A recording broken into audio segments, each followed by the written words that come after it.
This is the Home Tech Podcast for Friday, July 10th. From Sarasota, Florida, I'm Seth Johnson. From Reynoldsburg, Ohio, I'm TJ Huddleston. And from Pickering, Ontario, I'm Gavin Campbell. And welcome to the Home Tech Podcast all about home technology, home automation, and... guys, I went traveling this last week for the holiday. And I brought my Roku along, and I think I really want a new Apple TV. So I should probably just go buy... Oh, no, what's happened to the Apple TV prices? $1 billion. Yeah. They're so expensive. They've become gold. I don't even understand why they're so expensive. I mean, doesn't Apple make basically everything? Like, obviously, they have to, get the supplies, and they're buying the chips from TSMC and stuff like this. But, aren't they, putting the RAM into the chip themselves? Why is it so much? And the Apple TV isn't even, that incredible of a device. You watch Netflix on it and Hulu. It's not like a Mac Mini or something like that. So it's very confusing that this device is now, $250? $250 for the Ethernet version. I think the other one's a little bit less, but both are overpriced. Yeah, $199 for the Wi-Fi version. And the Ethernet version, which has 128 gigs of memory that I guess you use, goes to $149 to $249. So yeah. And they had to do this right after the whole Roku thing. Because now, what are you going to do? Because it's Roku or it's Fire TV, or it's what's the other one? Google TV, which basically doesn't exist at this point. It exists on low end players. Yeah, and you're not going to use Fire TV unless you're Gavin, because Fire TV is garbage. Wait, I don't use Fire TV anymore. I use the Roku. Oh man, you just keep switching to the worst ones. But this is going to make it harder. Well, it was better than the Fire the TV though. Yeah, well. Yeah, the Fire TV. The Fire TV is just so bad. I don't understand. They just ruined it. It's so bad. But the Apple TV is so good, and this is going to make it such a harder sell. I mean, cause especially if I get somebody that's buying 3 or 4 TVs, what are they going to do? They're going to spend $1,000 on streaming devices? Yeah. They're not going to do that. Yeah, I wonder how many people are, if you have Apple TV, the app that you're paying for, not this hardware thing that we're talking about, you can log in on your TV. There's an Apple TV app on your Samsung TV, right? It's just kind of a strange ecosystem. But the Apple TV, the physical hardware box that doesn't spy on you, well, as much as the Samsung TV does, or the Vizio TV does, or whatever. It is a great product, and it works really well, and you don't have to live with buggy Samsung software, dealing with that interface. You can just go straight to this little device and watch TV. And they've got to come out with a cheaper one, later this year. It was rumored that they were going to have one, but I don't know. Rumors are rumors, I guess. It just kind of sucks to see this happen. Because I was almost in the market for one, but not now. I rummaged around long enough right before I left, and I found an old one. I think it's the 4K, Apple TV 4K. It's super old. All the Apple TVs right now feel like they're all super old. Yeah. I mean, what do they need to do though? Yeah. I guess that is That's kind of the only thing about raising the price. Yeah. Introduce a new model, then raise the price. Yep. They need an Apple TV Neo though. Well, they're going to make this one look like a bad idea. And then, they'll come out with the Apple TV Neo stick or something, and it'll be $150 or maybe $100. I don't know. And that's still better the price than this thing. So, you know what? If they came out with an Apple TV stick, I'd probably get one of those, because Apple TV has a great experience when it comes to all the apps and stuff, right? And to be able to just travel with the stick, it'd be worth it at that point. Yeah, for travel, it would definitely be great. Because the little Roku stick that I have, I mean, that, I gotta say, it worked out really well. I went to, we were staying in hotels, plugging it up to the TV. It works. Fires right up, gets on my little travel router, connects to Plex, and we're watching movies and TVs. And I mean, even there were some nights we were just toss on the free Roku TV thing, because they have that standard package that all the free TV players have, with I don't know, weird shit, the Walker Texas Ranger channel, or Little House on the Prairie channel or something. You can just find some random show and just play back episodes of it. Sometimes you just turn that on and let it play in the background or something. So anyway, Apple TV. And a lot of Apple products too, not just the Apple TV. If you're using a HomePod Mini went from $100 to $129. The big one went to $349, which It was $349. It came down to $299, and now it's back up to $349. And then that's no fun. So a lot of Apple computers and those kind of, even the monitors went up in price. Yeah, the computers went up by as much as $400 in some of the computers. Oh, way more than that on the high end specs. Yeah, like when you get high end, it's ridiculous. The Neo already went up $100 too, which I think is funny. I mean, it's just like you guys just launched that. You couldn't have predicted that already. Nope. Did it while it was good, I guess. We did buy one of those, and it is a fantastic computer. I bought it for my wife, and she's been using it and really liking it. And I got to say, man, I'm kind of jealous because it's very nice. Yeah, it's a very nice computer for the spec and the price. But I think I know everything is going to go up soon. Oh, yeah. It's just leading edge. Yeah. As I say, I'm glad I bought a lot of my new stuff already. I went out and got, a new Mac Mini, and I got a new MacBook Air, and I got a Switch because I was like, within the next year or two, the prices are going to go up so much. I can't imagine if have you heard all the news about the consoles? All the consoles are going up too. Yep. All the console prices, and then the games themselves are also like GTA 6 just announced that they're going to be $80, which I'm pretty sure Nintendo Switch already did, or Nintendo already did with the Switch 2 release.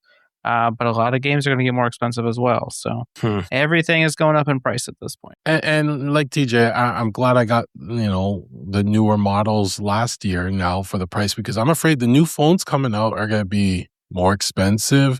I've taken inventory of the family. Everybody's good. So, we all can wait till this bubble bursts at least. Well, they're saying 27, 28. So it's going to be a while before. We can wait.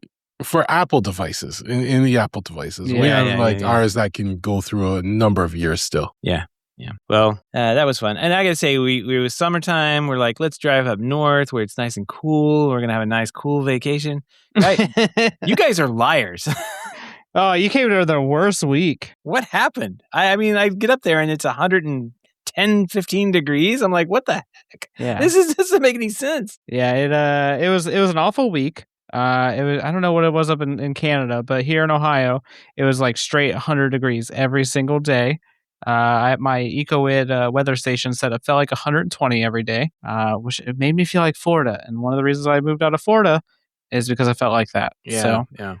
It was crazy because I would be outside trying to do stuff, and I would last like 15 to 30 minutes. I'd be like, all right, I'm going back inside. I got to drink a bunch of water and hang out because it's just way too hot. And I don't have any shade in the backyard minus the little deck area. And of course, that's not where I'm trying to work. So it was pretty crazy up here too. Like I went golfing on Canada Day in the morning, and I was just drained after. I was supposed to go again in the evening. I had to cancel that one just because it was just way too hot. And the people that did go, we had a freak storm just come by with winds and stuff, and they blew down on the golf course. All the trees got blown down, and branch got blown into one of my friend's faces, and he now has a black eye and stuff because it was just a weird storm.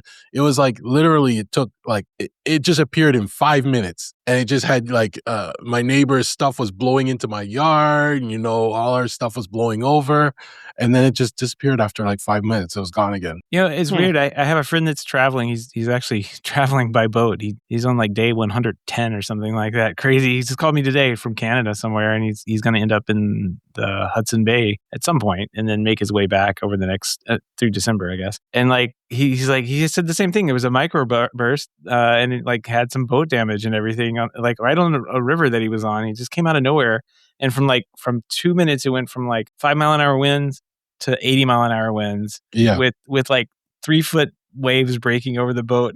He's like, this is on a river. This makes no sense. It was a weird storm. And I have a friend that just went to Newfoundland 2 weeks ago, and he sent us videos, and he was in his truck on a road, and the road was covered in snow. And there was a polar bear right next to the truck rolling around in the snow. And it was just like in June in Newfoundland. I didn't think we had snow anywhere, but yet we still do. Still there. Yeah. Jeez. Well, I didn't encounter any snow. We went to Pennsylvania. We did a large road trip, meaning that I think the first day I drove 750 miles, somewhere in that range. And then 350, 400 after that. Yeah, it was not fun.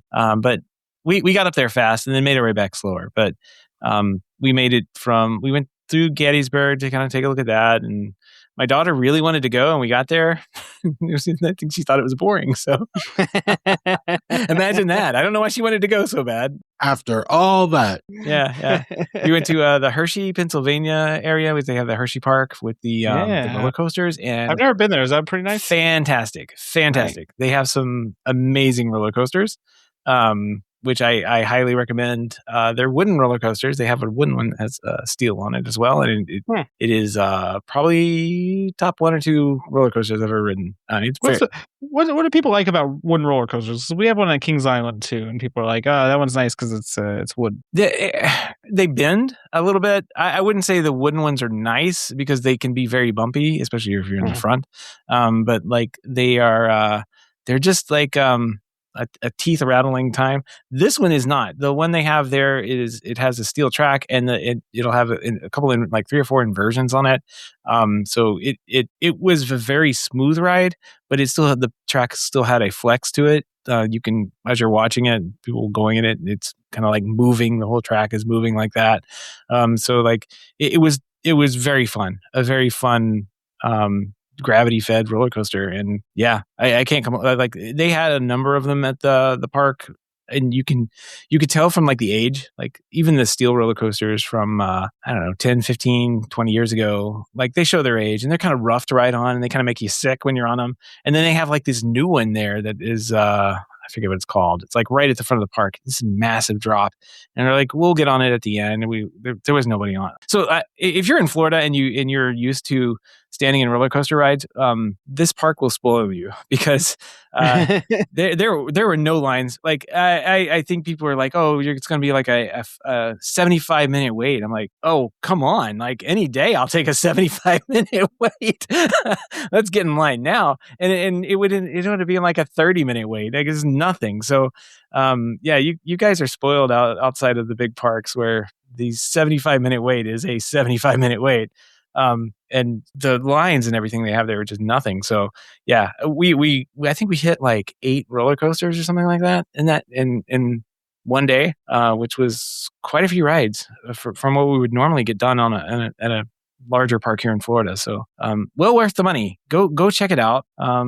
Just a good time. So we didn't even see all of it. Like we didn't even ride all of them. Like because we have our daughter wasn't tall enough to ride a couple of the bigger ones. They have every type of roller coaster you want there. So go check it out. I recommend it. I heard a lot about it because the summer camp that I worked at in New York, we always had like a big trip at the end of the summer. And the upper kids always went to Hershey. Yeah. So I've heard a lot about it. I've just never actually been myself. Reminded me of the old Astro World we had in Houston. Kind of the same thing. The summer camps would go there, or the school trips would go there, that kind of thing. And I think they tore it down recently in the last decade or two. But it's kind of the same thing. It has a water park, a zoo, and some roller coasters. So yeah, pretty sweet. Yeah, check it out. Pennsylvania, fun time. We were in Philly for their fourth set up for their 4th festivities. That's pretty cool. So I got to see all the big jumbo screens going up and everything. But no, we left right before it all happened. So we didn't get to see the Fresh Prince and DJ Jazzy Jeff perform. I guess they did not. Yeah, I know. It would have been a good time. I've seen them twice, so would have been great. But from what I understand, there were up and down the Northeast coast, there was I guess here too, there were a ton of big storms. So a lot of those events, New York, New Jersey, Washington, D.C., Philadelphia got canceled. And Philadelphia came back at 11 o'clock at night or midnight or something and started their event back up. And they weren't popping fireworks until 2 o'clock in the morning. Jeez. So we're going to go do this. So yeah, I would not knows how to do it. Yeah. The party just doesn't stop. We're paused, but we're gonna continue. Yes, but I mean, if anywhere needs to do it for the 250th, it's definitely Philadelphia. You know what I mean? Exactly. We didn't put that together for some reason. Just happenstance. We were like, yeah, we'll just go because there was no camp this last week for the kid, and so we'll just go. And for whatever reason, we're like, there's some historical stuff to see in Pennsylvania, and we're there, and we're like, oh yeah, this is kind of where it started. So yeah, they put on a good show. There was a lot of stuff going on while we were there too. So beautiful town. I mean, super nice people in Philly. Holy cow! I highly recommend if you haven't been there, go there, hang out because it is it's nice, nicely laid out. beautiful town, and everybody we met there was just super helpful and nice. So, yeah, Philly, check it out. That's my pick of the week. Nice. Also, they have good sandwiches, pretzels, cheesesteak. and some. Yeah, I hear their pretzels are good. Yeah, their pretzels are good, and their pizza is pretty good too. Good than that. And we did have some Chinese takeout. I don't know about that one, but it was good pizza. Yeah, we purposely found 2 pizza places and tried them. So, all right. Well, to be fair, you guys don't have any good pizza in Florida. Like, I don't know what is wrong with Florida. There's not good pizza places. It's few and far between. It's a pizza desert. Yeah, we had one that was more like I don't know, your traditional, not traditional pizza, what people would think, but it's like better. It was a good traditional pizza. We went there for the Philly cheesesteaks, but you got to get a side of pizza too, because why not? But then the other place was like the flat. It was like straight New York pizza, thin crust. Yeah. The New York style, I think, is the most common there. Yeah. That you can actually find that was pretty good. Yeah. Well, their sandwiches are awesome, so I'll give them that. Anyway, we got a ton of HomeTech headlines, guys. So what do you say we jump in? Let's do it. All right, some new product. We got a third reality smart timer light TL2 digital clock, 60 gigahertz millimeter wave radar, RGB light, RGB sensor, simple setup, countdown timer, Matter enabled, 2.4 gigahertz Wi-Fi only, compatible with Alexa, Home Assistant, and Home Google. Oh, I don't know what this is. This is some kind of What?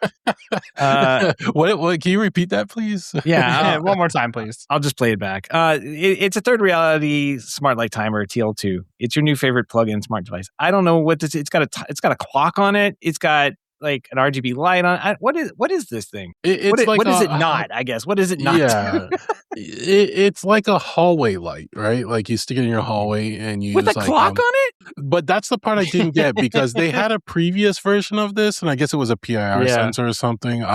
But it was just you put it in your hallway, it detects motion, the light lights up the way, and it didn't have the clock. Yeah, and then they added the clock and the millimeter wave radar. I don't know what the purpose of the clock is, like what, because you could set a countdown timer, I think. Or is this hardwired? Yeah. It's something you'd plug in. There's a plug on the back of it, and you just plug it into a wall outlet, and it has the light. You plug it into your night, lamp. At night, so you can, when you have to go to the bathroom at night, it will light up the way for you, right? I don't know what the purpose of the clock is. If they didn't have the clock and they had all this other stuff, that would be cool, because but it's Wi-Fi only too, so I don't want Wi-Fi only. Yeah, $50 on Amazon. It's got a light on it. I don't know. They are thinking different, though. If they took the clock off of it and made it like even if they just went with Thread or Zigbee or something like that, I'd be much happier with that. Okay, the part that I think is even more confusing is that it's got a gravity sensor, so you can just flip it up and down to start a timer automatically. Like, wouldn't that mess with the millimeter wave after a little bit? Like the positioning and stuff like that? Yeah, I don't know. It's like they had every sensor and just decided to enable them all. They bought the boards, and the boards came with all these sensors. Let's just turn them all on. It's got an RGB light on it too. I mean, maybe you can time how long it takes you to go to the bathroom. I don't know. I don't get it. They have pictures. The Photoshops are hilarious. They have pictures of people having these like on their desktop, on their nightstand, but they look very large. It's so big. So I'm not sure the size of this. In some pictures, it's the size of a wall outlet plug, and then some pictures it's the size of a box, like a large box of tissues. It's very strange. Yeah. And they're also like they're hardwired plugged in. It looks like you can plug it into an outlet on your wall, but also some of the images have wires coming off of them. Like there's a wire plug-in option. Maybe like a USB-C or something like that. Probably. Must be. Oh yeah, I see the little outlet fins on the back. So yeah, weird. Okay. Well, if anybody gets one of these, write us in, feedback@HomeTech.fm. Tell us why you got this, what you're going to do with it, because we don't understand it. Third reality. Links in the show notes. And it's $50. So I was going to buy one, but not now. Not going to happen. Yeah, well, speaking of things, I'm not sure what you do with. I don't know, this is interesting. I've not seen one of these before, but Dreo has a Matter connected fan, and this isn't like a ceiling fan or anything. This is like just a regular desktop fan, or I guess one of these has what is on a pole type thing. Like I forget what they're called, like pedestal fan, I guess. $159, has Matter access. Dreo has like basic integration through Matter, and they also have some some other, they further their integration through their own app, of course, but it's a fan. It integrates with Matter. There you go. $159. If anyone gets one of these, please let us know. I'm going to automate it with my motion sensor. Oh, man. No millimeter wave in it. This definitely needs millimeter wave. This is the thing that does. Turns off when it senses you not in the room. Just like while it's rotating back and forth, it gets like a complete picture on the millimeter wave. Yep. Yeah. It's kind of cool, I guess. There does need to be more connected fans. The problem I have with connected fans is a lot of times that the LEDs are not replaceable in them. This doesn't have that problem because it is a tabletop fan or a pedestal fan. And it's just a fan. That's all it is. Yeah. That's fine. I'm good with that. You know what I mean? Hopefully it has like buttons of some sort, but I guess it has some kind of motion sync technology on it. So it's mostly we were joking. I guess the app will unlock those utilities. So I guess maybe it follows you around, which is kind of nice. If I have a fan and it just follows me around, that'd be so great. Oh, this is the best. All right. Well, if anyone gets one of those, let us know. Feedback at HomeTech.fm. And here's something I think we all want. Open Infrared has a Kickstarter that they're launching, and it's for a universal remote hub aimed at basically integrating with this new Home Assistance IR things that are coming out. And you will be able to learn commands from existing physical remotes, but also let you control those devices or anything else over Home Assistant or from your phone or tablet. So what this kind of reminds me of is the global cache stuff that's out there, but I don't know. No pricing on this. It says they'll have pricing on it later, but it's a Kickstarter too. So yeah, I've been burned by Kickstarter for a few times. It's not launched yet, but it's a good idea. I hope this actually does happen. If not, somebody else will come out with their own version. So this is the kind of stuff that we need to see happen in order for the Home Assistant initiative to actually work. Yeah. I mean, IR has been around for a long time. Like, how hard could all this be to really do? I mean, the hardware is a harder part, but it's pretty cool. One thing I do like is it also learns, right? So a lot of these other remotes, they'll have their databases, and you're kind of stuck with that. But this one, you don't need a database. You just train it with your existing remotes.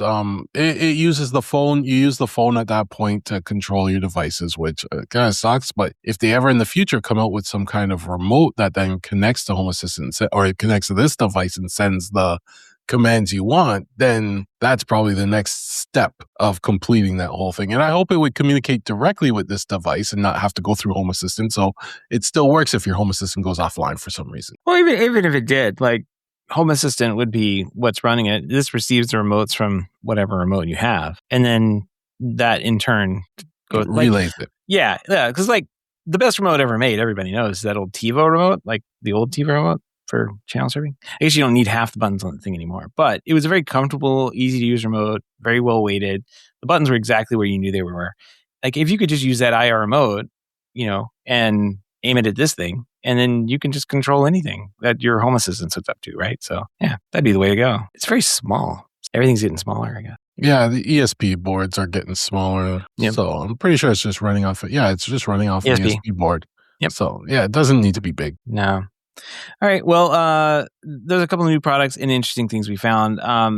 We've got an interesting update also from Unify. They've updated to network 10.5, but also you should update to network 10.5 because there's been some critical flaws that have been filed, and hackers are already jumping on and exploiting the vulnerabilities that have been found. So these bugs have all been patched back on May 21st, but researchers say the exploitation has started within days. Pretty severe CVEs. One allows unauthorized changes. One is a past traversal issues that can let attackers manipulate files and potentially gain system-level access. And one is a command injection bug. So if you got Unify systems out there, it's a good idea to go ahead and update them. 9.9 out of 10. That's pretty critical. Yeah, and for something so critical, I'm finding they're taking a long time to push this to the official channel because my setup's still on the official channel and I only got 10.4.57. I'm not even on 10.5. I don't even get offered it yet. No, I don't think 10.5 is what this is updating, but everything was patched back in May, but it's saying if you haven't updated. Okay, so I'm probably safe. You're probably fine. Okay. Yeah. most of the ones, Unify has a pretty nice feature. Like when you set it up, I mean, by default, I think it like checks like 3:00 in the morning or something like that. Yep. And downloads and like once a week. And you can set your own frequency on that, but I think like once a week it'll check and do updates on the software that's in it. So that is a nice feature that they have. And it goes back to what we've been saying. Like now, if anything, is a time to keep up to date with these patches, especially with all these new models, AI models coming out that's detecting all this stuff. It's getting insane. So always keep your stuff up to date. See, so there is some benefit to me just YOLO and updates all the time. I don't even pay attention, just update. But that could be AI. Maybe AI is trying to get me to update. This is not good. Well, we've got some, pro-ish adjacent news here. Crestron has launched Configure Pro platform. It's a new configuration platform for the Crestron Home OS aimed at residential dealers, and it offers a faster, more standardized setup without traditional programming. So kind of sounds like what they should have done. I don't know how many years ago. It sounds like Crestron Home isn't even that old. No, it's not. I think it was like 2015, 2016, somewhere in there. Yeah, I don't know. But yeah, this is, let's see, it's got AV routing, visual keypad configuration for actions engraving and button behavior, plus a visual sequence editor that supports delays and conditional logic. So I'm not going to lie, like all of that stuff sounds like that's pretty nice. Pretty big stuff, like pretty standard stuff, but also it's hard to do in an easy way. But, hopefully this allows these Crestron dealers who are still using the Home OS thing that they can, set something up and have it working in a shorter amount of time, I guess. Yeah. That's the key. It's got to work. It's got to work in a short amount of time. You got to get in there, get it set up, and get out. Because everything else is moving super fast. Like you can't be sitting around doing bespoke programming anymore. Come on, who does that? Yeah, ain't nobody got time for that. Especially when it's like a lot of this is like builder stuff. So yeah, builders or low voltage companies getting like builder grade houses, and they just want to go in there and control a couple TVs and control some speakers, and that's all they're doing with it. You don't need a giant complex automation system for that. And arguably, you don't even need anything like Crestron Home or Control for that. But we'll save that argument for a different day. Yeah. Well, yeah, it's still a profit center for a lot of dealers. So that's true. Yeah. It's good. Like anything that gives dealers and the pros out there a solid but faster way to get the install done, I think is a good tool to have in their pocket. No mention of AI though, so that means the stock is going to go down. Yeah, where's the AI mentioned? I need AI in this. I need AI to program it for me, please.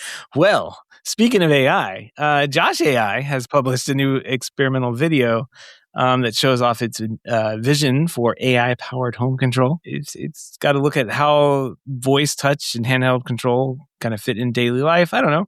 There's a nice little article or write-up accompanying it, and talks about some of the new products and the things that they've got going on this year. So there you go, Josh AI. They mentioned AI, stock will go up. They've been AI since the start. So I know it's in the name. Well,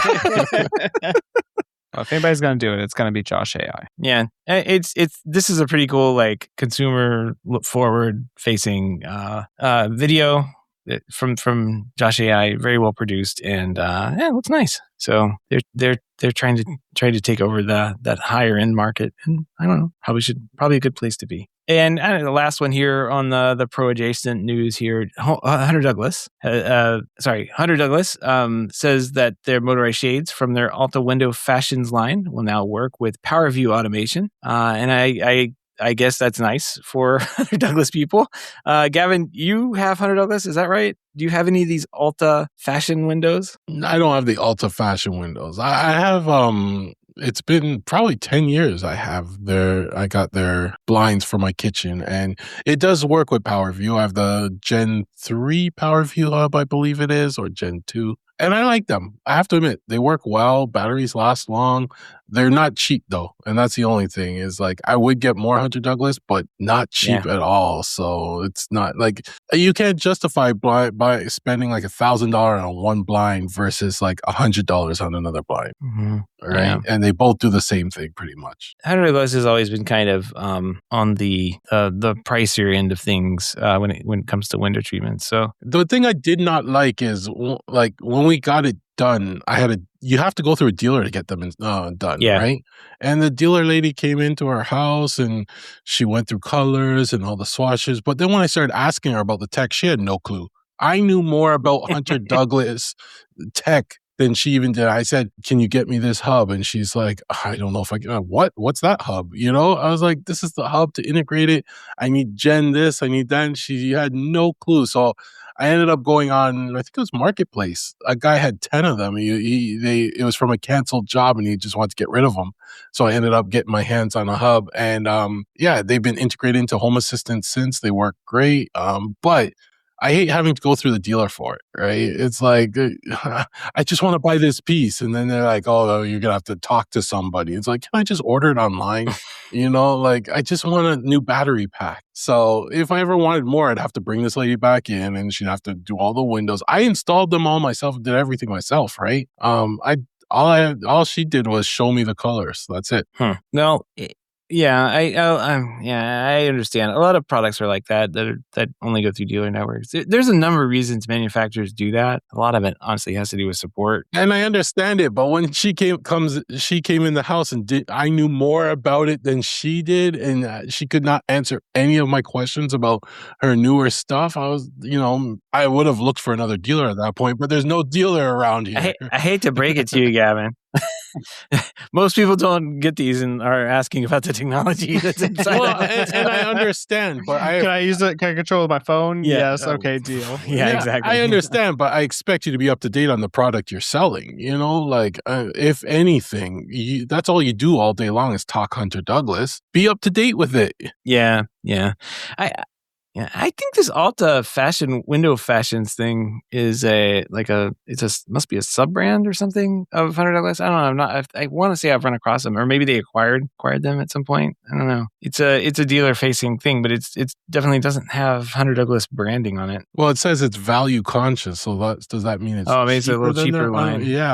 Maybe I can look at getting how much these cost, but I don't want to have to call this company. No, you gotta call this dealer again. Call your dealer. I wish I could just go online and figure out how much it was. And like I hate wasting people's time. Sometimes I go to these people selling stuff and I'm like, listen, I'm not looking for an exact number. Just give me a range, because if they come and they say, okay, it's going to cost you 25 to 30,000. It's like, thank you. Have a good day. I don't want to waste your time. But if they come with a range that's like enticing, then I'll be like, that sounds good. Like, let's talk. Right.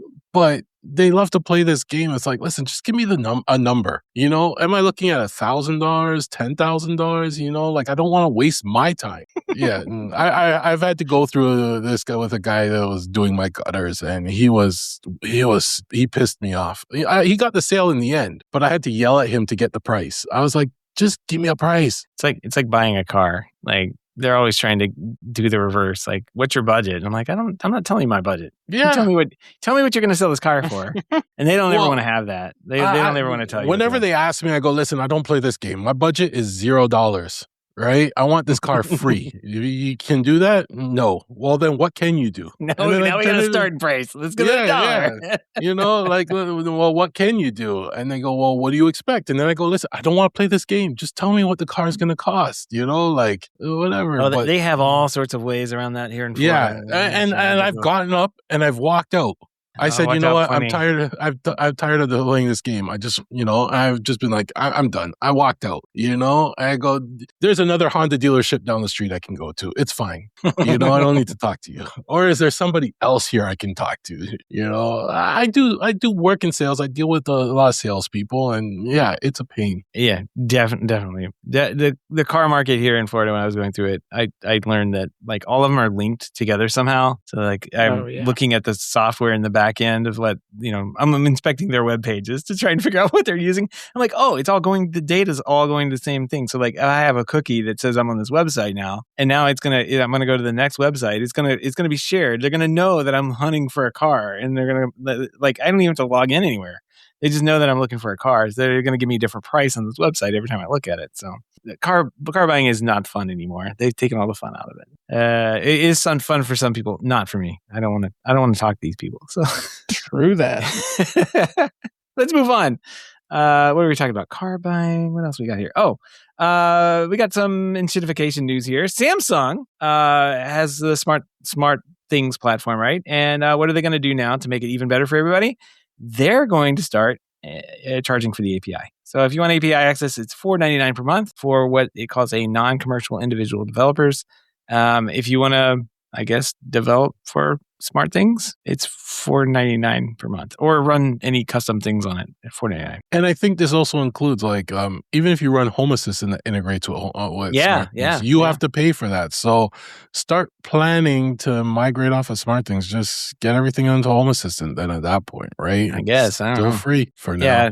I like how they their blog post on the Smart Things website. It's a new enhanced Smart Things API experience, and the experience, of course, is paying them $5 a month for this API access. I get it. I mean, infrastructure costs money, especially these days, as I found out. And if they're going to keep these things up and going over time, they are going to have to charge something for it. I don't know. Just it seems to be kind of hitting people at a bad time too. So there you go. They're getting your data and making you pay to give them your data. Like exactly. They basically at that point, like Smart Things already knows all the devices you have connected to it, probably how often you use it, what you do. They can monetize that data, but now they're gonna be making you pay for API access as well. Yep. No longer staying free. Hobbyist developers now have a countdown to the $5 monthly plan. So there you go. Fun stuff. It gets better every time. And Netflix, there was a lot of hand wringing over these two stories. Netflix is now requiring every user in the profile to be tied back to an email address. So now if you've got family members sharing the same profile on an account and logging in using that one unique the one email address, no. Every non-kid profile on the account is going to need to have its own unique email address, and that rollout began sometime June 15th. So there you go. Extra members of your families need to be logging in with their own email. And I get this too because like Netflix is battling a certain battle of people sharing their accounts. Like I understand that, right? Something they offer though. It's not really it's built into the system, right? This may be a precursor to something else they're going to do in the future too, right? Because now they're going to know how many unique people you have and they're all tied to an email address, et cetera, et cetera. So who knows where they go with this, but I know people are up in arms about it, but you have options. When it comes to Netflix, you have an option. You can cancel the account, move on. Yep. It's actually what we did. Not anything related to this. It was just like, what are we watching on here? Nothing. And it's so much money too. It's like the most expensive one. Yeah. We just canceled Netflix as well, and we picked up Disney Plus, Hulu, and ESPN for the same price. Oh wow. So it's like, and granted, like it's all the same company, but it's like it's so much more content compared to Netflix at that point. So much, I guess, good content because Netflix is just full of stuff at this point. Netflix has some things on it from time to time, but and they have some good properties that come along. But we weren't really watching any of those things, and I don't know. It wasn't. We can always turn it back on if we ever want to go back to it. But yeah. And then here's a interesting story from Smart Lock Maker Level. The company that makes little electronics that hide inside of a standard looking deadbolt. I guess it's been hit by some major layoffs recently. So according to The Verge, Assa Abloy has eliminated most of Level's staff, and the source says the company's assets are being transferred over to Kwikset. The same source says Level CEO John Martin and CTO Ken Goto, are the company's founders, are also leaving, along with most of the engineering team. So sounds like Level is dead, yeah. Sounds like it's Kwikset now. Yeah, I mean the whole appeal of this is that it was not like a traditional lock. The whole appeal was it wasn't Kwikset. That's the whole appeal, yeah. I mean, this doesn't seem like a good thing in the long run. Ultimately, this is like usually what happens when somebody acquires somebody else. They kind of just fold you into the same company. But this doesn't seem good for the future of Level. So if you have a Level lock, I'm not really sure what to expect out of this. Oh, really cool technology and really, I mean, design forward thinking. But when I think of Level, I don't think of Kwikset. So it's kind of a weird roll into that company. Yeah, I definitely think of like a more higher end, like an MTech or something like that lineup compared to Kwikset. But they could even left it its own brand. Like that's what I'm saying. Like just make it its own thing. Weird. Oh well. Yeah. Fitness. Matter news. We got a couple of like quick Matter news things to talk about here. Here's a big one though. Silicon Labs says it just completed a 200 node Matter over Thread deployment in Gavin's home. it says here. Oh, wait, no. It says in a commercial office to see how Matter holds up outside the usual single-family smart home. So the test used 200 lighting and building automation devices with Bluetooth Low Energy for commissioning and open thread border router infrastructure underneath. They were going through basically just testing, see how this works, and had latency as low as 87 milliseconds and under 1% packet loss across most payloads. So that's pretty good. Sounds like they had a successful deployment. Yeah. That's pretty good. And also, it feels like they're shocked that it worked. Guys, put a press release out. It worked. Yeah, we've done it. What I want to know is how many devices they tested with before. Was it like 25? Is that why everybody's having problems? They only tested with 25 before? Because 200 is a lot. Yeah. But I don't know. How much was it before? Is it a lot? I don't know. It's more than I have, but I have 50 Zigbee and 50 Z-Wave devices in the house, give or take. Nice. So, I have half of that just in my house alone. Oh, I have a few hundred devices, so... Now Matter can support 200 devices. So that's what I'm reading here. I think think it support more than that, but they've 200. tested with 200. Yeah, 200. It's just 200. Yeah, just 200, yeah. No, it's only when you're in a commercial building. That's all it does. Yeah, if you want a residential, don't do this. You can have 400. I probably have 20 Matter devices now, but do they work all the time? That's what I'm having a problem keeping them working sometimes. Yeah, that's my problem too. It sounds like you've got 180 more to go. So yeah, I'm under the limit. This says it's reliable. Yeah, it's got to get up there. Come on. That's when I knew this article was a lie, when they said it was reliable. JK. It is a pretty good stress test, and we'll see how well things work over time. I'm wondering what they use. They didn't really talk about what they used here for the controller system. Yeah. That's what I want to know. Tell me what you use for the controller. Well, that's true. What is the controller? What devices did they use? What computer can hold, work with 200 what it be the open thread border router? But is that it says it's open thread border router, but isn't that just is that a hardware product? Yeah. Oh, okay. Well, it can be, yeah. It's the all the border router devices like an Apple TV or something like that. They might have a specific one they use though. Well, yeah, that's what I mean. One of them has to have enough CPU power to run 200 devices, right? That's probably the top end for some of the Control 4 controllers I could think of. So what do they use to control all this? What's the back end? That's what I want to know. I don't see that in here. Is it a Raspberry Pi? Is it ESP32? I don't know. Somebody tell me. I want to know. It could just be some building control system we've never heard of, but I would like to know. And they're leveraging the 1.6 version of Matter. So yeah, I don't know. Does anything out there have 1.6 right now? Well, this building does. I think Home Assistant may have 1.6 right now. So no, Home Assistant has 1.5.1. That's what they said. I thought they updated theirs. I don't know. That's the next story we have here. It says this is the one you want. 1.5. Let's see. 1.6 is already in the works, but they have released 1.5.1. So there you are. I guess this is the one you want to get if you're in Home Assistant because they say it is. It's the one you should be upgrading because it's the latest, right? YOLO. So do that. We've got that news in there. We'll put these links in the show notes. And I guess there was a big Matter conference for things that matter and for people that matter. And everybody that mattered went there because we know Jimmy was there. And yeah, there was a big smart home industry reviewing Matter things that were going on and how things worked. So we were seeing pictures from that. There's a story here we'll put over The Verge from Jennifer Patson-Tui, and kind of talking about what went on at this conference and things they were talking about there. So it seems like there was a lot of behind the scenes collaboration going on. This, I guess, kind of after the IKEA rollout that had some problems, engineers from different ecosystems kind of got together and troubleshooted things together and put out those fires. So pretty good. I'm glad everybody's working together. That's the main thing that we learned from this. Everybody's working together. Or they all just went to ask for help from somebody live. Can you guys use any of these? Yeah. I'm having this problem. We put 200 of them in. There's 200 of them out there. You got to get to 200. That's the golden number. You got to also be on 1.6, evidently, which... So yeah, there you go. All right. Well, we'll put a link to that in the show note, along with the Matter upgrade, info for Home Assistant and this stress test, large scale deployment thing they did. So put all that in the show notes.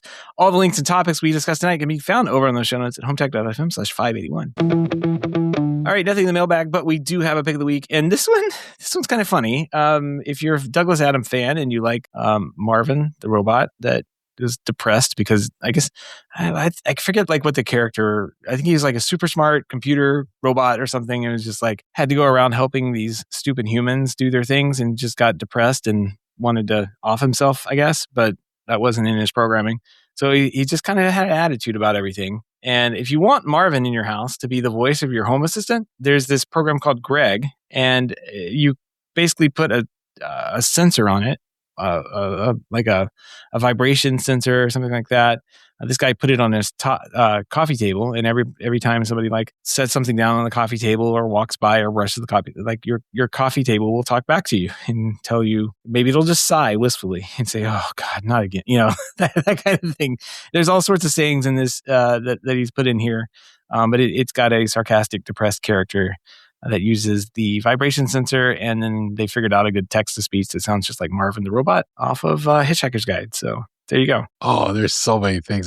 Because giving your furniture a personality, you could have so much fun. Can you imagine giving your couch like a personality that anytime like somebody sat down in, it was like, oh, you come at me, like. Or it would be like, ooh. When you got Don't up, it's like, me. now I'm warm. This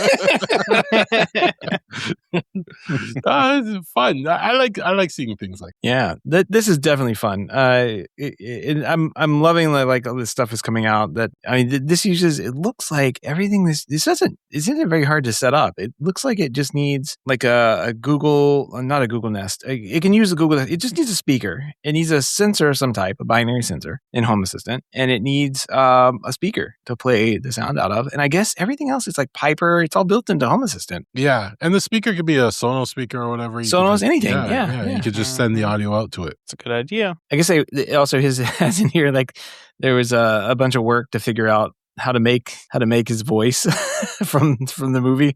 They have like specific settings on here that you would use. Let's see, it's Piper. There's like English GB Allen entity, I guess is what you want to set up, and it's got you set it as medium or high depending on your hardware, and then you give it a length scale of 1.3 to 1.5, which slows the speech down for dragging defeated delivery, and then for the cadence, for the sentence pauses, you set these other settings on here, which adds pauses in between the phrases, so it really sells the misery. This is such a fun project. I really want to set this up. I plugged in my little Home Assistant speaker thing over here, but it's got a red light on it. I don't know what that means. I think it means it's muted. Oh, okay. Well, maybe that's why it's not working. But I don't remember where in Home Assistant this thing gets set up, or what it's called. So I probably need to figure it out. Good luck. First. Yeah, good luck. Yeah. But you can also set in Home Assistant. It can add a sidebar panel with an image of like his face and stuff too. So if you wanted to, if you had a little screen with him on it there too, you could get him to. But maybe you can use one of your Apollo panels to be like his face. Yeah. So when he talks, you can, he could judge you from that. You should be like, you could just be angry or sad sad all the time, depressed. Yeah. There's an idea. I found the Home Assistant voice, but I don't know how to. Yeah, good luck. It's kind of confusing. You'll spend all day on that. All right, man. Maybe I'll just use the Sonos the speaker thing to play the sound in here. It'd be fun. I'll try and get this set up one of these days. But anyway, a fun little pick of the week here. If you have any feedback, questions, ideas for the show, or picks of the week, give us a shout. Email address is feedback@hometech.fm, or you can head on over to hometech.fm/feedback and fill out the online form. All right, project updates. TJ projects, also known as things I've completed before Gavin fixes wall, is the title of your card. Fixes the whole wall or just part of the wall? I mean, any of the. Well, I would say all the wall. Oh, okay, you beat me. Yeah, I mean, it's going to be a never-ending project list by the time we actually get done with this. So I have to make sure we don't archive this. But it honestly, it's been like 2 weeks now since we did a show, so it's hard to know what projects I should talk about because I've done so many. It's been projects. a holiday though. He's had Canada Day. He had to go golfing. That's true. Yeah, I'm a busy guy.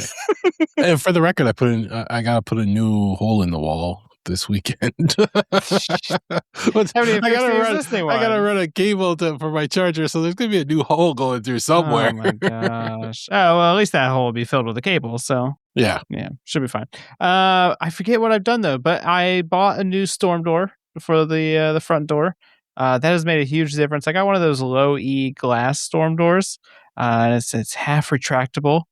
So the bottom is glass and the top is retractable, so you can just slide it down and it's just a nice screen window. Yeah. So I got that installed. It's a big difference in the heating. So I actually chose a good time to install it because we had that giant heat wave that we talked about earlier, and it made a big difference. We basically had the door open the entire time, with just the storm door open, and you really couldn't feel anything on it. So. And I went ahead and added my privacy tint to it because that's what I did on my old storm door as well. So you can't even see inside the storm door. Just walk right up to the door. Can't even tell if it's open or not. So that's pretty nice. I have a question. Yeah. So a storm door. This is an interesting concept we have here.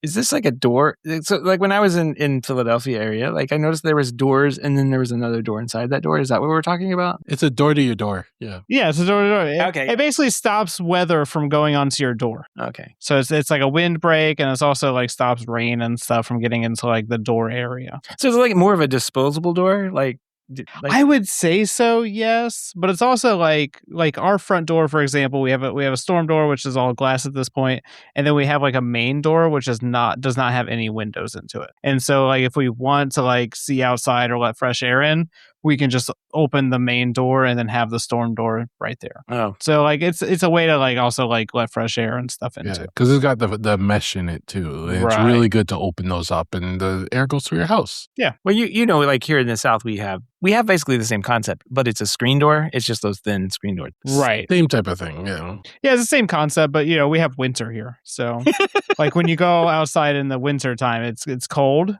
And I guess you have the same problem there, but it's hot. But yeah, it's hot. Yeah. I mean, yeah, like what are you gonna do? Get wet? I guess if you open the door in Florida, wet and hot. I guess. What happens is you get critters come in your house. Is what happens. Yeah. But you guys also have like the giant glass sliding doors everywhere. And I guess we do, but not as much as Florida does. No, it makes sense. So there's a couple different trade-offs for doors. I had a question you were talking about. Yeah, so that's what. And then I've been doing some work in the shed. I started installing some shelving for the shed. So just some simple 2x4 with some plywood shelving. Made a big difference because we can actually stack up. Like I have a bunch of like irrigation connectors and screws and stuff like that. So I've been running the 3D printer 24/7 to create little bins and storage areas for all my random stuff. Because until I had the shelf, I didn't really have a place to organize like all my little like drip irrigation connectors and my 1/2 inch or 3/4 inch PVC connectors and all this stuff. So now I've got them neatly organized, and I can finally just walk into the shed and grab them. So nice. And I added electrical everywhere too. So now I have outlets. I already had power in there, but I didn't have any like actual outlets installed. So I went and installed like 5 or 6 outlets. And now, my battery charger for my electric lawn tools are like on the wall now, charging up batteries all the time, and all the other stuff. So I've been trying to do some organization. It was hard during the heat wave. I would only go outside for like 15 to 30 minutes each time, and I'd have to go back inside. So it was very difficult to do anything over the holiday weekend outside. So yeah, I would say it was pretty awful. It was just like walking around here, but in Philadelphia. Yeah. And yeah, of course you're like walking. You guys have hills and stuff too. That made it more difficult. So. Hills in the heat are hard. So. Yeah, exactly. And then I've started my newest project. I think I posted a picture on the Slack. We'll have to include it in the notes as well. But I've started my new project, the pollinator garden. So we had to file a permit to do our entire yard, or we had to file a permit to do a large portion of our yard in the pollinator garden that I previously talked about. And I decided I'm going to go and just tackle the rest of the yard. So we're using a method called solarization.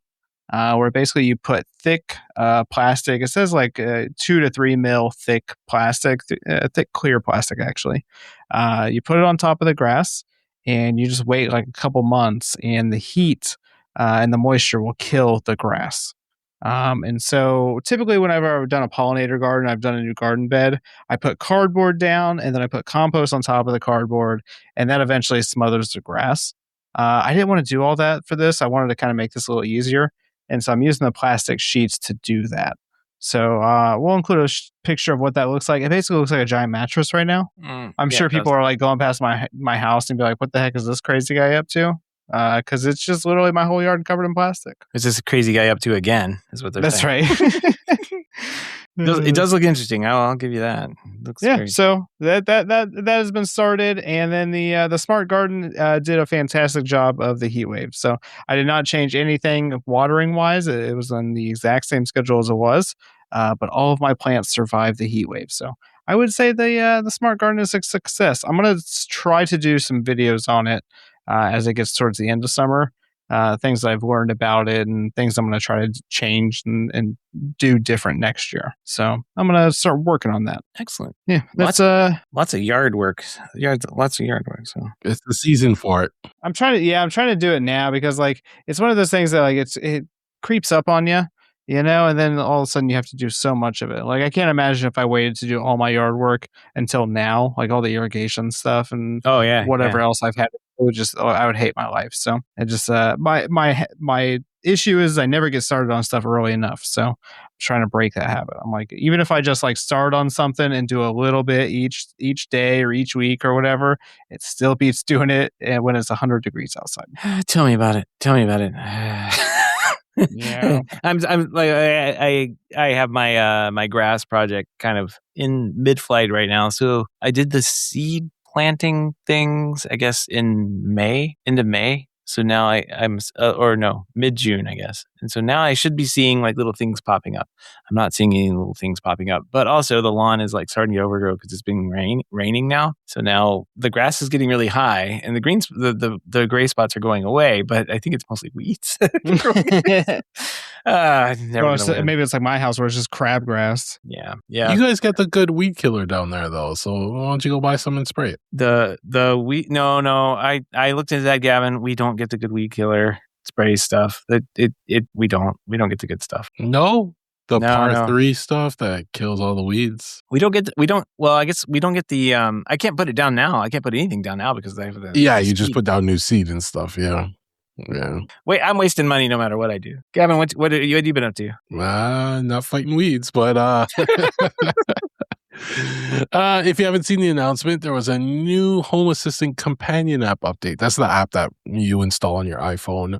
The only reason I'm mentioning this is because on the notifications, they added these little action buttons so you can snooze notifications for a period of time. But with the companion app before, you could add your own action buttons. So on my notifications, I have all my own actions buttons. They clash. So they're like overlaying each other. It's a mess. So I'm probably going to have to talk to one of my people over at Home Assistant and say, hey, look at this, can somebody get on this, please? Because I don't know how to open up a GitHub request or whatever. I don't want to go through all that work. I'd rather just ping somebody and let them know. But yeah, so just keep that in mind when you update. You might have to make some changes or something might not look right. So just figure I'd mention that. And then one thing I found out this week, one of my favorite products is the Droplet for monitoring your water usage and stuff like that. And then notifying you if, there's a leak, it senses a leak, or if water's been running too long. Well, they finally released their app in Canada. So up until like now, it was all like only available in the US, and I had to ping them to get on their test flight so I can get the app working and everything like that. They finally released in Canada. So us Canadians can now download and install the app and order the device. So, I highly recommend the Droplet just in general. I've been using it for a while now, and it constantly pings me when, my irrigation, for example, runs for a long period of time. It knows that I never got to set it, but it knew that something was running too long, and it'd send me a notification, hey, you better check something out. Water's running too long. And that's exactly what you want it for. But then I can tag that event as that's my irrigation system, so it stops pinging me about it in the future. And it just knows my irrigation system used this much water. So for all you Canadians out there that want a device that's easy to set up, easy to work with, go grab the Droplet Smart Water. I highly recommend it. And don't forget the coupon code. HomeTech. It save you $30 or something like that. Yeah, I did actually. I forgot to mention I did get mine, but I haven't got it properly installed because I have to clean my pipes off. So it like clamps onto it and reads the pipe somehow, and I gotta like sand all the paint and stuff off it. So hopefully I can talk about that next week. Yeah, that probably is interfering with the signal to somehow if you have painted your pipes. Yeah. All right. Well, looking forward to your pipe cleaning project that you have next week. Yep. Video record that do-it-yourself how to clean your pipes. You know? That'll be exclusive Patreon bonus footage. HomeTech After Dark. Cleaning TJ's dirty pipes in tight spaces. Oh man. Because that's why I haven't done it. It's honestly, it's like one of the worst spots. It's like behind my water heater. I'm like, this is gonna suck. Yeah. Is it a 3/4 inch pipe? I don't know. Oh. It's old, so it's probably like 1/2 inch or 1/4 inch. Do they make 1/4 inch? Not for the main pipe, no. Let's see. I've got a couple things I did. Well, I went on vacation, but when I got back, I opened up my Claude Code thing and I noticed that I had Mr. Fable sitting in there. Yes, I've been seeing you rave about this Fable recently. The Fable, yeah. So I was like, let's see what it can do. And I was like, you know what? I want to plan out. I just honestly, I was typing in. I'm like, I need to plan moving this server. We have Mastodon running. That's going to start costing me $75 a month, plus another $25 or $30, I think, on Amazon for S3 storage. Like, I need to start planning this out and moving things over. So how can I do that? Well, I asked Fable to plan it because I was just being lazy. And I just got home. I'm like, this thing says it can think. Go to thinking. And it asked a couple questions, which is kind of the normal thing that I have it set up to do. I have some like instructions basically on how things normally work. And it sets up and makes a plan. And it made a plan. I'm like, all right, do it. And it started doing it. And it started doing a lot of it. And I was like, you know what? If you just SSH, you can just SSH right into the box and check it out yourself. And it was like, hey, thanks. And it just went to town. And it was like, looking around inside of the Mastodon server. And he's like, okay, where do you want to host this? Here's some options. I'm like, you know what? I got a server here at the house. Let's put it there. And basically found that Coolify, which is the VM thing, a program on the VM that I have set up, it had an MCP server thing. So I was like, hey, do you want this? It's like, nah, just give me the SSH to that too. And it did everything from the command line. I just let it run, and it transferred it did a backup of the database, fixed a bunch of stuff on the main server that was running at the time, did a backup of the database, like did everything. And I would say I was most impressed by this because it was like probably 10 different domains of knowledge that you would need to properly move this from one system over with like security, DNS, like between all of that, probably like 10 different domains of knowledge that you'd need to have. And like, yeah, I could do it. It would probably take me a day or two. I'd probably mess up from time to time. This thing did it within a few hours. And I mean, we were basically, it probably could have done it, but I was basically waiting for like things to transfer, there's transfer time, 30, 45 minutes to transfer the database. It would do stuff like set up the DNS records. I was like, I got to go set up DNS. I went and looked at them. It's already set up. It's like, how did it get it just looked at the DNS records we have now and just copied them over to this. And I guess I was logged into my Cloudflare account, which is where I wanted the stuff to go. And it just went in and did it. So I was like, okay, I forgot I was logged in there, but I'm glad you found out. And I guess that. That's scary.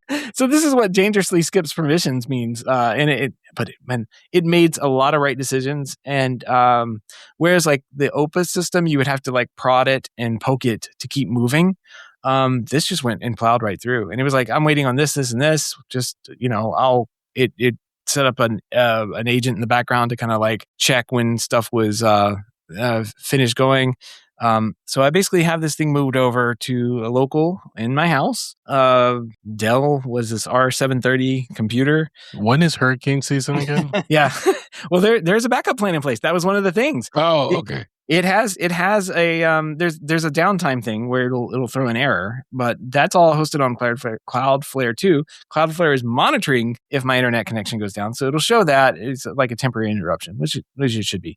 If there's anything bigger than that, though, there is a way that I can spin up a VPN or a VPS, and it will automatically take over with no data loss. So yay! And so yeah, the cost on this is basically gone to zero. Well, I mean, it's electricity use and my internet bill, and then the hosting, like of all the files and images and all the cache data and everything, is basically going to $3, down from like 30 or 40 from Amazon. So there's really not much cost left to it, which is great. So I'll be able, the machine that I have it on has 40 CPUs. I think I had 20 something. What did I say? 12 or something cores associated with this, with 24 gigabytes of memory. So we have search. We're up to date. Where all the security stuff is hardened. Yeah, I had to do multiple passes at security related things. So we're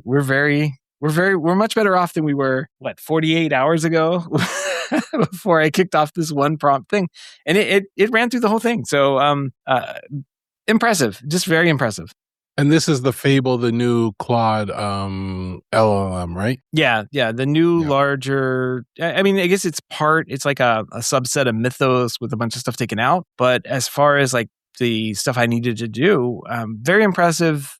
The way I could have gotten this done with Opus, no problem. Like absolutely no problem. Opus, you just kind of just like poke and prod along. It sometimes makes the wrong decision.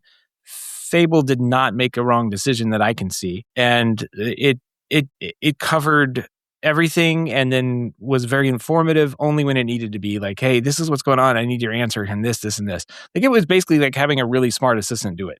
If this was in Henry, I think we'd be way more impressed than using like GPT. And I think GPT has like a new what's it called? Soul Ultra or something like that. Soul, I think, that nobody can use right now because it's top secret. Whatever. Yeah. I think they have something coming out that's similar to. Is it 4.6 or something like that? I don't know. I can't remember. I can't keep up to date. They've been giving it its names, and there's like 10 variants on each one of them, so like really hard to keep up with now. So you have Soul, you have Terra and Luna, and there's different settings you can have for each one of those now. But yeah, I think that one will probably be just as impressive. But man, I've been using this stuff for a long time this way. And this was the first time I was like, oh, that's impressive. That really did what it was supposed to do. And it does use your tokens though. So like today I was like, well, I'm going to throw it to some programming tasks. And I had it fix a couple of things. One of the things I had to do, there's a little bug I ran across on our show notes, and I had it fix that. And while that was running, I cranked it up to fix another, basically harden and error check another application I was working on, and check for like bad code, and that do a code check, but code review, I guess. And it was going through and doing that, and then all of a sudden, I mean, because it was spinning up multiple agents at the time to do all that, which is what I would normally do, but in this case, it just ate all the tokens. So I was dead in the water until about 4:30 p.m. today, and I think I'm going to switch back over to Opus because it just sucks things down so quickly. The better it gets, the more it costs. And some of the cool things I've been seeing lately with Fable, people posting, is they're having it write NES games for them. So they're like, write me a World Cup NES game. And that's interesting. It wrote the whole game that you can play in your emulator. Wow. But it even goes as far as to, like write it in a way that it fits on like an NES cartridge, so the memory limitations and everything. Yeah. Mm-hmm. So it writes everything as if it was a real NES game, and then they load it in the emulator and they play their game. Interesting. Yeah, there's all sorts of things you can get it to do. I mean, it has the world's knowledge at its finger. I mean, already memorized, I guess. So yeah, it's you can give it an idea for a game and say, write me an NES game or a Super Nintendo game about this topic and make the story up, or write me a Dungeons and Dragons game that's you be the dungeon master, and it can generate you a new game every week if you wanted to. That sounds interesting.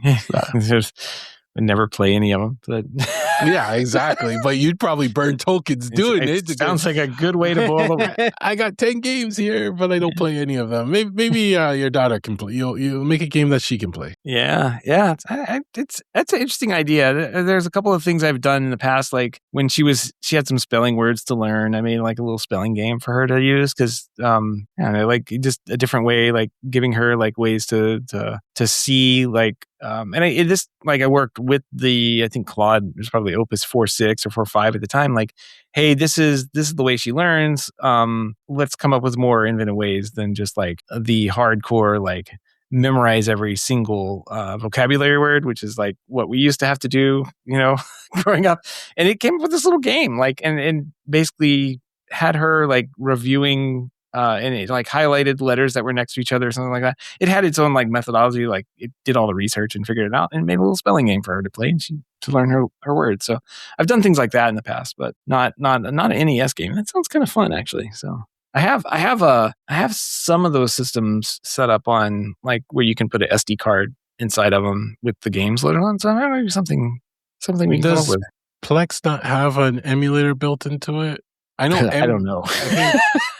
I watch movies on Plex, Kevin. What are you talking about? No, because Kodi does. That's where I play my ROMs. I download them and play them on Kodi. I don't know if Plex has it or if MB has it built into their systems. iOS has it. Like I have a Game Boy emulator on here. Oh, there you go. Yeah. Yeah. And I don't know. Driving took up most of my time this week, so like lots of driving. But as I was driving back, TJ was talking about how he's going to be on the cool, Home Gadget Geeks show that you guys always go on. I'm like, yeah, supposedly I'm going to be on the 23rd of July. So I'm like, one day Jim will love me enough to invite me. And then like, well, I don't know, like 10 minutes later, I get an email from Jim. I'm like, well, how did that happen, TJ? Who knows? Very coincidental. And he offered, I think, about a month from now in August. So I will have I'll have a super special project to talk about with Jim by then that I'm going to be sandbagging for his show. So I won't talk about it here at all. You'll have to go over there. I'll talk about it here later, but you have to go over there and check it out. Yeah, I told him you were crying. So I was like, hey, Seth's over here crying because you don't invite him to things. Can you invite him to something so he stops? Only the pretty girls get to go talk to Jim. I'm surprised you accepted. I figured you'd come up with some kind of lame excuse. You'd be like, no, I'm busy, or I gotta go do something for my HOA, or I don't know. I have a headache that day. Right. I don't have any projects to talk about. One of the weeks he had, I like have some family in town, so I wouldn't be able to do. But yeah, I think it's August 6th, so it's about a month from now. I should be on there. So yeah, it should be a lot of fun. We'll make sure we come and harass you. Bring it. Yeah, it'll be fun. He has the live show set up that he does. Yeah. We curse way too much to do that. So. His show gets posted the next day too, Seth. Just saying. That's getting closer. All right. Well, I think it's going to wrap up this week.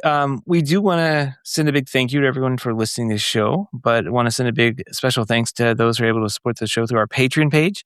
If you don't know about the Patreon page, head on over to HomeTech.fm/support to learn how you can become a patron for as little as $1 a month. Any pledge over $5 gets you a big shout out here on the show, like our friend Kevin S., who pledged over $5. Thank you, Kevin. Woo! Yay! But every single pledge gets you an invite over to our private Slack chat, The Hub, where you and other patrons of the show can go in there and discuss awful installs TJ comes across. I have no idea how many of these are that you have in Ohio, but wow, what is going on? You seem to be running across all the low bid contracts. Yeah, this is my office complex too, which makes it even worse. So. I did not do this. This is not me. But yeah, it makes it even worse. Every time I have to touch anything there, I'm like, this is awful. maybe bring some zip ties with you. All right, you can't support the show financially. We just appreciate a 5-star review or a positive rating in the podcast app of your choice.